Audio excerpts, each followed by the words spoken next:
नमस्कार मित्रों, आज हम मेष लग्न की कुंडली कैसे देखें। मेष लग्न की कुंडली संबंध अति खास ज्योतिषीय योगों और ज्योतिषीय सूत्रों की जानकारी को लेकर आपके समक्ष हैं। कार्यक्रम में आगे बढ़ने से पहले निवेदन करता हूं कि यदि आपने चैनल को सब्सक्राइब नहीं किया है तो सब्सक्राइब कर लीजिए, ताकि जब मैं कोई नया वीडियो अपलोड करूं तो सर्वप्रथम आप तक पहुंचे। मित्रों, किसी भी व्यक्ति, किसी जातक की आप कुंडली उठाइए तो जन्म कुंडली की या लग्न कुंडली के लग्न भाव में, प्रथम भाव में जो राशि होगी उससे पता चलता है कि वह किस राशि की, किस लग्न की वह कुंडली है। मान लीजिए यहाँ पर 1 नंबर लिखा हुआ है तो समझ लीजिए कि यह मेष लग्न की कुंडली है। पर 2 नंबर लिखा हो तो वृष लग्न की, 3 नंबर लिखा हुआ हो तो मिथुन लग्न की। तो इस प्रकार यहाँ पर मेष, तो यहाँ पर लग्न भाव में, प्रथम भाव में जो राशि लिखी होती है उससे पता चल जाता है कि यह कुंडली किस लग्न की है। जैसे मान लीजिए है या किसी जातक, किसी व्यक्ति की कोई जन्म कुंडली है और इस कुंडली में जैसे पहले भाव में, प्रथम भाव में, लग्न भाव में 1 नंबर राशि लिखी हुई है, यानी मेष राशि लिखी हुई है, इसलिए यह कुंडली मेष लग्न की कुंडली बन जाती है। मित्रों, किसी भी जातक की, किसी व्यक्ति की कुंडली को देखने के लिए हाथ में, उस कुंडली को हाथ में लेते ही सबसे पहले यह देखना जरूरी है कि इस कुंडली के योग कारक, मारक और समकारक ग्रह कौन से हैं। तो मेष लग्न की कुंडली में सबसे पहले हम जानेंगे कि योग कारक ग्रह कौन से हैं। तो मेष लग्न की कुंडली में से योग कारक ग्रह मंगल, चंद्रमा, सूर्य और बृहस्पति होती हैं। यह कुंडली के योग कारक ग्रह हैं और सबसे ज्यादा योग कारक ग्रह होता है लग्नेश, लगन का, लगन भाव का स्वामी। कुंडली का जो लग्नेश होता है वह सबसे ज्यादा योग कारक ग्रह होता है। और मारक ग्रहों की बात की जाए तो इस कुंडली में मारक ग्रह बनते हैं शुक्र और बुध। और समकारक ग्रहों की बात की जाए तो इस कुंडली का समकारक ग्रह बनता है शनिदेव। इस कुंडली के जो समकारक ग्रह हैं शनिदेव। तो ये कारक ग्रह हो गए मंगल, सूर्य, चंद्रमा और बृहस्पति, और मारक ग्रह हो गया शुक्र और बुध, और समकारक ग्रह हो गया शनि। तो यह देखना अत्यंत आवश्यक है। मित्रों, किसी भी लग्न की कुंडली हो, लग्न भाव जातक का शरीर और उसका जो स्वामी लग्नेश होता है वह जातक के व्यक्तित्व को प्रेजेंट करता है। मेष लग्न की कुंडली में लग्न भाव में 1 नंबर राशि लिखी हुई जिसके स्वामी बनते हैं मंगल। तो यहाँ पर जो व्यक्ति का जो व्यक्तित्व है वो मंगल पर डिपेंड करेगा। कुंडली में मंगल जिस स्थिति में होगा, शुभ प्रभाव में, अशुभ प्रभाव जैसा भी होगा, उसका व्यक्तित्व, जातक का व्यक्तित्व वैसा ही होगा। मतलब मंगल की स्थिति पर डिपेंड करता है। तो आप तो जानते हैं कि जो मंगल है, मंगल साहस, पराक्रम, तेज, क्रूरता, उतावलेपन, धैर्य की कमी आदि का कारक होता है। मंगल टेक्निकली अन्वेषक प्रवृत्ति का कारक होता है। इसलिए मेष लग्न का जो जातक होता है वह अन्वेषक प्रवृत्ति का होता है, रिसर्च मेंटेड प्रवृत्ति का होता है। नई बातों को सोचना, खोजना या जानना या कैसे खोज करना, तो इस प्रकार उसकी जो प्रवृत्ति होती है। मेष लग्न का जातक थोड़ा उसमें धैर्य की कमी होती है, साहस बहुत रहता है, पराक्रम बहुत रहता है। ऐसा जातक अपने मित्रों के लिए, अपने सहपाठियों के लिए उनकी मदद हेतु सर्वोच्च निछावर करने के लिए तैयार हो जाते हैं। मेष लग्न का जातक स्पष्टवादी, बुद्धिमान, तीक्ष्ण बुद्धि का होता है। तो ये मैंने आपको जो बताया ये सामान्य लक्षण है। स्पष्ट जानने हेतु आपको कुंडली में मंगल की स्थिति को देखना अत्यंत आवश्यक है। मेष लग्न की कुंडली में चंद्रमा द्वितीय भाव में बैठा हुआ हो तो द्वितीय भाव में जब बैठेगा तो वह 2 नंबर राशि में आ जाए, तो यहाँ पर चंद्रमा उच्च का हो जाएगा। और बुध केंद्र या त्रिकोण में बैठा हुआ हो तो ऐसे जातक की शिक्षा, उच्च शिक्षित होता है ऐसा व्यक्ति, उसकी शिक्षा बहुत अच्छी होती है। मेष लग्न की कुंडली में 9वें भाव का स्वामी बृहस्पति 4th भाव में बैठा हुआ है, बैठ जाए तो यहाँ पर वह उच्च का हो जाता है, यह स्थिति हो। और कुंडली में चंद्रमा और सूर्य केंद्र या त्रिकोण में बैठे हुए हैं तो फिर ऐसा जातक उच्च शिक्षित होता है, ऐसे जातक की शिक्षा बहुत अच्छी होती है। तीसरा योग, कुंडली के किसी भी भाव में शुक्र और बृहस्पति की युति बनी हुई हो तो भी ऐसे जातक की शिक्षा उच्च होती है, उच्च शिक्षित होता है। मेष लग्न की कुंडली में लग्न भाव में सूर्य बैठा हुआ, तो सूर्य मेष लग्न की कुंडली में 5म भाव का स्वामी बनता है। तो 5म भाव का स्वामी सूर्य लग्न भाव में जब बैठेगा तो यह फिर उच्च का हो जाएगा। तो ऐसे जातक की जो शिक्षा रहती है वो भी उच्च रहती है। ऐसे जातक को कम संतान होती है, लेकिन जितनी भी संतान होती है बड़ी ही उच्च कोटि की संतान होती है। 5वां योग, मेष लग्न की कुंडली में लग्न भाव का स्वामी मंगल 10th भाव में यदि जाकर बैठा हुआ है तो यहाँ पर वह उच्च का हो जाएगा और यहाँ पर रुचक महापुरुष योग बना लेता है। तो ऐसा जातक अपने जीवन में प्रसिद्ध जरूर होता है, ऐसा जातक की शिक्षा उच्च होती है, ऐसा जातक बड़ा ही शिक्षित होता है। अगला योग, मेष लग्न की कुंडली में सूर्य और शुक्र कहीं भी अच्छी स्थिति में बली होकर बैठे हुए हैं और शुभ ग्रह यदि लग्न में बैठा हुआ है तो ऐसा जातक भी उच्च शिक्षित होता है। मित्रों, मेष लग्न की कुंडली में योग कारक ग्रह बनते हैं मंगल, सूर्य, चंद्रमा, बृहस्पति। इन चारों ग्रहों में से कोई भी ग्रह मजबूत होकर शुभ भावों में कहीं भी बैठा हुआ है तो उस ग्रह से संबंधित यदि बिजनेस व्यवसाय यदि आप करते हैं तो अत्यंत लाभप्रद होता है। या उससे संबंधित यदि आप जॉब करते हैं, नौकरी करते हैं या उसके नौकरी के लिए प्रयास करते हैं तो आपको उससे संबंधित बहुत जल्दी अच्छी सफलता प्राप्त हो सकती है। इस मेष लग्न की कुंडली में योग कारक ग्रह बनता है मंगल। मंगल यदि बहुत अच्छी स्थिति में स्ट्रांग होकर बैठा हुआ है तो उससे संबंधित बिजनेस या नौकरी कर सकते हैं। या फिर सूर्य कहीं भी स्ट्रांग होकर बैठा हुआ है तो उससे संबंधित बिजनेस या नौकरी कर सकते हैं। या चंद्रमा कहीं स्ट्रांग होकर बैठा हुआ है, अच्छी स्थिति में बैठा हुआ है तो उससे संबंधित बिजनेस या नौकरी कर सकते हैं। या बृहस्पति कहीं पर स्ट्रांग होकर बैठा हुआ है तो उससे संबंधित आप बिजनेस या नौकरी कर सकते हैं, क्योंकि यह कुंडली के योग कारक ग्रह हैं। और आप चाहें तो शनि समकारक ग्रह है तो शनि से संबंधित भी बिजनेस या नौकरी आप कर सकते हैं।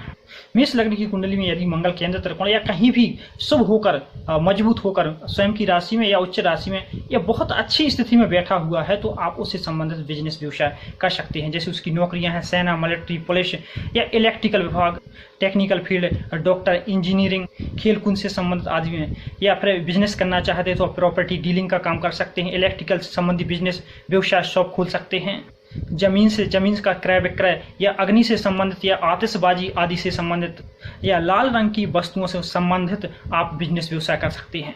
या सूर्य या चंद्रमा या बृहस्पति यदि इनमें से भी कोई बैठा हुआ है तो इससे संबंधित आप बिजनेस व्यवसाय नौकरी कर सकते हैं।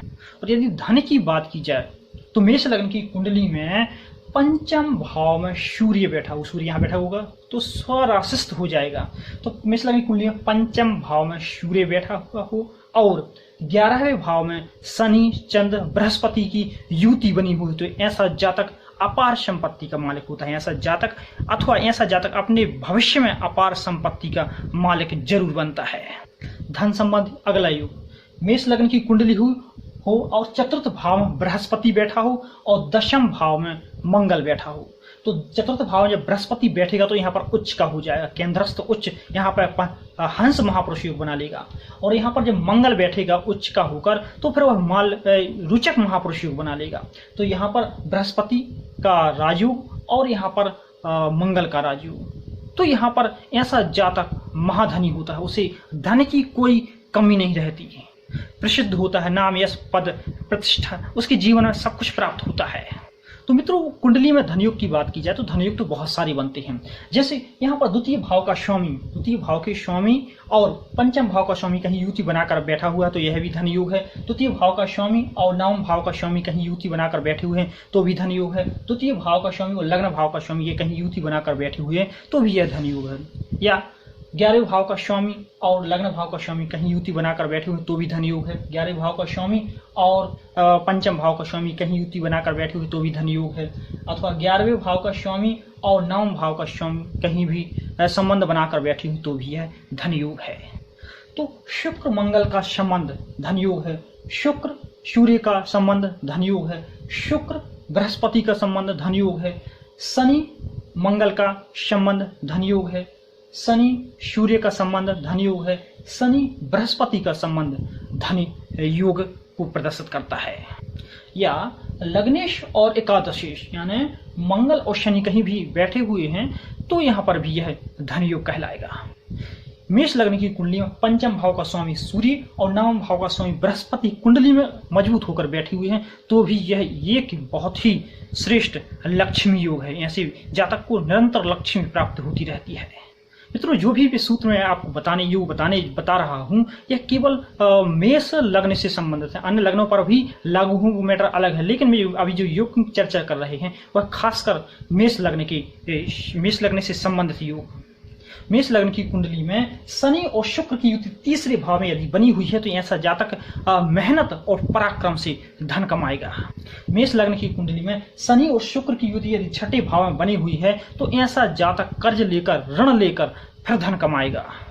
मेष लग्न की कुंडली में सेकंड लॉर्ड शुक्र यदि 11वें भाव में आय के भाव में बैठा हुआ है तो ऐसे जातक की शादी के बाद आर्थिक स्थिति बेहतर होती है। ऐसा जैसे उसकी विवाह होता है तो उसकी आर्थिक स्थिति में बहुत ज्यादा सुधार होता है।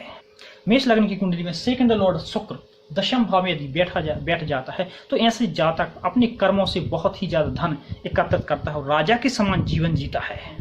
मेष लग्न में यदि मंगल बैठा है तो फिर यहाँ रुचक महापुरुष योग बना लेता है। दशम भाव में मंगल बैठा हुआ है तो रुचक महापुरुष योग बना लेता है। और सप्तम भाव में यदि शनि बैठ जाता है तो यहाँ पर शश महापुरुष योग बन जाता है। और यदि यहाँ पर शुक्र बैठ जाता है तो फिर वह मालभ महापुरुष योग बना लेता है। तो मित्रों, इस प्रकार बहुत सारे राजयोग, बहुत सारे धन योग मेष लग्न की कुंडली में बनते हैं। मेष लग्न की कुंडली में मंगल और बृहस्पति की युति कुंडली के किसी भी भाव में यदि बनी हुई है तो ऐसा जातक बहुत लंबी आयु प्राप्त करता है, ऐसा जातक दीर्घ आयु होता है। मेष लग्न में पंचम भाव में यदि बृहस्पति बैठा हुआ है तो भी ऐसा जातक निश्चित रूप से दीर्घ आयु होता है, लंबी आयु प्राप्त करता है। मेष लग्न में दशम भाव में या 11वें भाव में यदि शनि बैठ जाता है तो यह स्वराशिष्ट हो जाता है। तो यहाँ पर दशम भाव में या 11वें भाव में यदि शनि बैठा हुआ है तो भी ऐसा जातक निश्चित रूप से लंबी आयु प्राप्त करता है, दीर्घायु होता है। मेष लग्न में के कुंडली के किसी भी भाव में शनि और मंगल की युति यदि बन जाए तो मंगल क्या है, इस कुंडली में लग्नेश है और शनि बैठ जाता है तो फिर वह जातक की आयु को बहुत ही ज्यादा स्ट्रॉन्ग कर देता है, लंबा कर देता है, दीर्घायु बना देता है। किसी भी लग्न की कुंडली हो, आयु देखने हेतु हम 3 भाव बहुत इंपॉर्टेंट रूप से देखते हैं, लग्न भाव, तृतीय भाव और अष्टम भाव।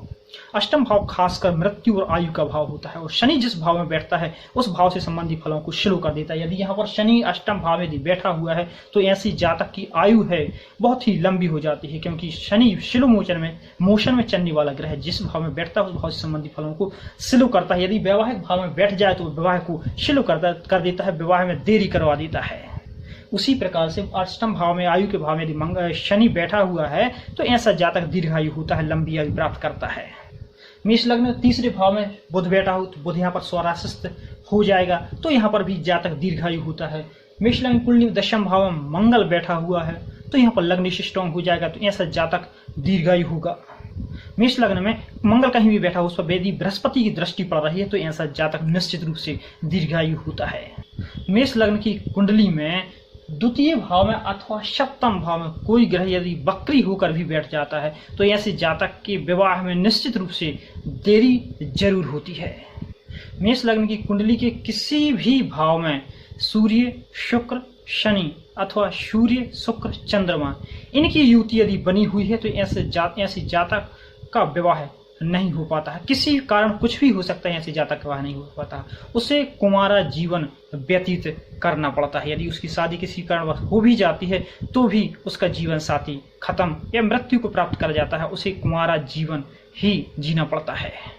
मेष लग्न की कुंडली में लग्न भाव में शनि यहाँ जब बैठेगा तो यहाँ पर नीच का हो जाएगा शनि, तो लग्न भाव में शनि बैठा हो और सप्तम भाव में मंगल बैठा हो तो ऐसे जातक की दूसरी शादी किसी न किसी कारण से जरूर होती है।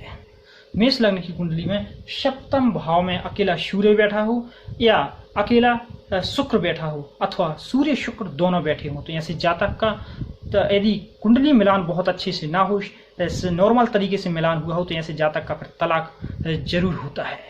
कुंडली में यदि यह स्थिति है मेष लग्न में तो ऐसे जातक कुंडली मिलान बहुत अच्छे तरीके से करवा कर विवाह करना चाहिए। मेष लग्न की कुंडली में सप्तम भाव में यदि बृहस्पति और शुक्र की युति बनी हुई है तो ऐसा जातक एक्स्ट्रा मैरिटल अफेयर में फंसता है, ऐसा जातक एक्स्ट्रा मैरिटल अफेयर्स में पड़ सकता है। और मेष लग्न के जातक की यदि संतान की बात की जाए तो संतान की जब बात करेंगे तो यहाँ पर यदि आप देखते हैं कि पंचम भाव का स्वामी, पंचम भाव जो कि संतान का भाव होता है, पंचम भाव का स्वामी मेष लग्न की कुंडली में पंचम भाव का स्वामी यदि मेष लग्न भाव में जाकर बैठा हुआ है तो फिर वहां पर वह उच्च का हो जाएगा। मेष लग्न में पंचम भाव का स्वामी सूर्य होता है, सूर्य यदि लग्न भाव में जाकर बैठा हुआ है तो फिर वह उच्च का हो जाएगा। तो ऐसे जातक की संतान भले ही कम होती है लेकिन बड़े ही श्रेष्ठ होती है, योग्य होती है, शिक्षित होती है। ऐसे जातक की संतान भविष्य में धनवान बनती है और अपने पिता का नाम रोशन करने वाली होती है। मेष लग्न की कुंडली में पंचम भाव का स्वामी सूर्य नवम भाव में यदि बैठा हुआ है तो ऐसे जातक को धन और संतान का बहुत अच्छा सुख मिलता है। मेष लग्न की कुंडली में पंचम भाव का स्वामी सूर्य लग्न भाव में और लग्न भाव का स्वामी मंगल पंचम भाव में यदि बैठा हुआ है तो यह एक राशि परिवर्तन योग है। तो ऐसे जातक का जो पुत्र संतान होती है वह बड़ी ही आज्ञाकारी होती है। मेष लग्न की कुंडली में सप्तम भाव का स्वामी शुक्र यदि पंचम भाव में जाकर यदि बैठ जाता है तो ऐसे जातक को संतान होती है, बड़ी ही परेशानी, बड़े ही दिक्कतों से संतान होती है। मेष लग्न की कुंडली में पंचम भाव का स्वामी चतुर्थ भाव में बैठा हुआ हो, यानी सूर्य चतुर्थ भाव में बैठा हुआ हो और पंचम भाव को कोई पाप या क्रूर ग्रह, मंगल, शनि, राहु, कोई भी पंचम भाव को देख रहा हो तो ऐसे जातक की जो संतान होती है वह कलह पूर्ण होती है। जो संतान होती है वह कलह देती है। मेष लग्न की कुंडली में पंचम भाव का स्वामी सूर्य कुंडली के 6, 8, 12 यानी कुंडली के त्रिक भाव में यदि बैठ जाए तो ऐसे जातक को संतान होती नहीं है, होती भी है तो फिर उसे संतान का साथ नहीं मिलता है और उसकी जो संतान रहती है वो जातक का, अपने पिता का वह अपमान करती है। कुंडली के पंचम भाव पर यदि मेल ग्रह का प्रभाव है तो पहली संतान जो होती वह मेल संतान होगी और यदि स्त्री ग्रह का प्रभाव है तो फिर वह स्त्री संतान होगी। तो मान लीजिए कि उसमें कि किसी ग्रह का प्रभाव तो मेल ग्रह या फीमेल ग्रह जिसका भी ज्यादा प्रभाव होगा वह संतान पहली होगी। मेष लग्न की कुंडली में पंचम भाव का स्वामी सूर्य यदि छठे भाव में बैठ जाता है तो ऐसे जातक को अपनी संतान से मानसिक पीड़ा, कष्ट या मानसिक टेंशन अवश्य होती है। मेष लग्न की कुंडली में यदि पंचम भाव का स्वामी सूर्य यदि अष्टम भाव में बैठ जाता है तो फिर ऐसे जातक की जो संतान होती है वो अस्वस्थ होती है, उसका स्वास्थ्य है बहुत अच्छा नहीं रहता या कह सकते हैं बीमार रहती है। और यदि मेष लग्न की कुंडली में पंचम भाव का स्वामी सूर्य द्वादश भाव में यदि बैठ जाता है तो उसकी संतान दूर से ही उसका पैसे या जो भी सहायता बनती दूर से ही उसका अपने पिता का या कह सकते हैं कि ख्याल रखती है। मेष लग्न की कुंडली में अष्टम भाव का स्वामी मंगल, छठे भाव का स्वामी बुध, मंगल और बुध षष्ठेश और अष्टमेश की युति है ना, मंगल और बुध की युति यदि चतुर्थ भाव में बनी हुई है तो ऐसे जातक के जो शत्रु हैं वो निरंतर वृद्धि करते रहते हैं। ऐसे जातक के शत्रु अब उसके जीवन में बढ़ते रहते हैं और उसे शत्रुओं से परेशानी भी होती है क्योंकि चतुर्थ भाव में जब मंगल बैठता है तो वह नीच का हो जाता है। तो ऐसे में उसकी साहस पराक्रम और उस पर साहस पराक्रम जो पावर है, तेज है, वो डाउन हो जाता है। और जब षष्ठेश जब बुध वहां पर बैठता है तो फिर वह शत्रु उस पर हावी हो जाते हैं। लग्नेश व्यक्तित्व मंगल है तो मंगल पर बुध जब मंगल यहाँ नीच का हो जाएगा, कमजोर हो जाएगा, वो बुध जब उस पर हावी होगा तो बुध क्या है यहाँ पर षष्ठेश है ना, शत्रु लॉर्ड का, शत्रु हाउस का स्वामी है। तो यहाँ पर फिर वह शत्रुओं की जो कह सकते हैं कि परेशानी, शत्रुओं से उसे परेशानी होने लगती है। मेष लग्न की कुंडली के किसी भी भाव में शुक्र, शनि, बुध की युति बनी हुई है, शुक्र, शनि, बुध की युति यदि बनी हुई है तो ऐसा जातक अपने जीवन में कर्ज ले लेता है, वह कर्ज से बहुत परेशान रहता है। ऐसा जातक कर्ज चुका नहीं पाता है, कर्ज से बहुत परेशान रहता है। मेष लग्न की कुंडली में कहीं भी मंगल बुध अथवा मंगल और सूर्य, मंगल बुध अथवा मंगल सूर्य की युति यदि बनी हुई है तो ऐसा जातक निश्चित रूप से टेक्निकल होता है, ऐसा जातक निश्चित रूप से बुद्धिमान होता है। क्योंकि मित्र मेष लग्न की कुंडली में मंगल क्या है, व्यक्तित्व है, बुध क्या है, बुद्धि का कारक है। तो मंगल जब व्यक्तित्व बुद्धि जब मिलेगी तो ऐसा व्यक्ति इंटेलिजेंट हो जाएगा और वो भी टेक्निकल, खासकर टेक्निकल। और दूसरी बात है यहाँ पर कि जब लग्नेश और पंचमेश, लग्नेश मंगल और पंचमेश सूर्य, तो लग्नेश पंचमेश, पंचम क्या है, पंचम है मेमोरी का भाव है, पंचम है एजुकेशन का भाव है और लग्नेश जो कि मंगल व्यक्तित्व है। तो यहाँ पर जो लग्नेश और पंचमेश जब मिलते हैं तो ऐसे में व्यक्तित्व का उसका इंटेलिजेंट हो जाता है, ऐसा जातक बुद्धिमान हो जाता है। तो मित्रों मेष लग्न से संबंधित बहुत ही सुंदर, बहुत ही सटीक बहुत सारे सूत्र हैं, लेकिन यदि आपको आगे और सूत्र बताता हूँ तो यह वीडियो बहुत लंबा हो जाएगा। वीडियो लंबा ना हो इसलिए आज के लिए बस इतना ही। मित्रों यह सूत्र बहुत ही सटीक और बहुत ही सटीक कारगर सूत्र हैं। आप इन सूत्रों को कॉपी पेन में लिख लीजिए ताकि भविष्य में कुंडली विश्लेषण हेतु या कुंडली देखने हेतु अत्यंत लाभप्रद होंगे। इन महत्वपूर्ण योगों सूत्रों के माध्यम से आप बहुत ही विशिष्ट ज्योतिषी बन सकते हैं। मित्रों आज के लिए बस इतना ही। आपने मेरा वीडियो देखा इसलिए आपको बहुत बहुत बहुत सारा धन्यवाद। और मैं आपसे विशेष निवेदन करता हूं कि आप हमेशा खुश रहिए, प्रसन्न रहिए, हमेशा पॉजिटिव सोचते रहिए, पॉजिटिव करते रहिए, क्योंकि पॉजिटिव सोच, पॉजिटिव कर्म जीवन का बहुत ही सुंदर और बहुत ही बढ़िया विस्तार करता है। नेक्स्ट एपिसोड में पुनः मिलेंगे एक खास विषय को लेकर। तब तक के लिए इजाजत दीजिए।